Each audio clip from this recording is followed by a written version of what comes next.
জাতীয় দল থেকে পাইপলাইন, সব জায়গায় যেন একই দশা। রাইজিং স্টার্স এশিয়া কাপেও যেন অনেকটা জাতীয় দলের ব্যর্থতার প্রতিচ্ছবি দেখা গেল শ্রীলঙ্কার বিপক্ষে।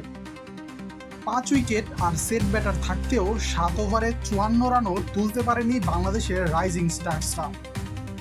টি-20 ক্রিকেটে জাতীয় দলের ব্যর্থতার এমন দৃশ্য দেখতে দেখতে হতাশ সমর্থকরা যখন আশা করছেন পরের প্রজন্মের ক্রিকেটাররা এইসব দিন ঘুরিয়ে দেবেন, তখন পাইপলাইনেরও যেন ঠিক একই দশাই দেখা যাচ্ছে। কিন্তু প্রশ্ন হলো, বাংলাদেশের ব্যাটাররা ঘাটতি কাটিয়ে উঠতে পারছেন না কেন? প্রথম 2 ম্যাচে হংকং ও আফগানিস্তানকে হারানোর পর শ্রীলঙ্কার বিপক্ষে এসে হোঁচট খেয়েছে আকবর আলীর দল। 160 রানের লক্ষ্যে খেলতে নেমে 42 বলে প্রয়োজন ছিল মোটে 54 রান।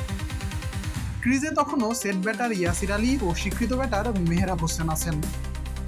শেষ 6 ওভারের পুরোটাই তারা দুজন মিলে খেললেন, কিন্তু শেষ বল অবধি খেলেও জয় আনতে পারলেন না।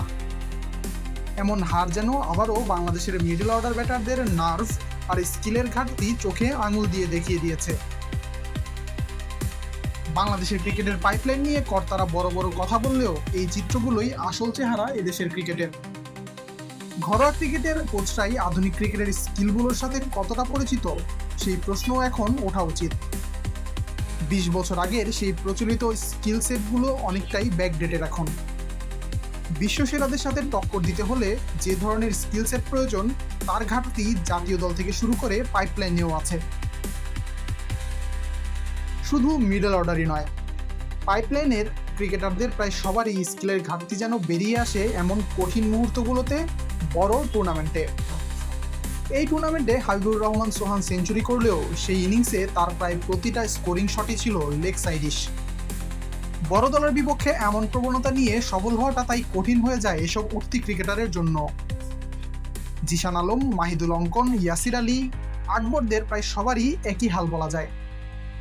তাই বড় টুর্নামেন্টগুলোতে নিজেদের নাজেহাল অবস্থার পরিবর্তন করতে ঘরোয়া ক্রিকেটে আধুনিক কোচিং প্যাটার্ন ও আধুনিক স্কিলগুলো নিয়ে কাজ করতে হবে এখন থেকেই।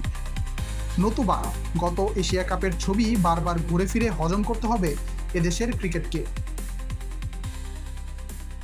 আশিকুর রহমান শান্ত, ডি স্পোর্টস।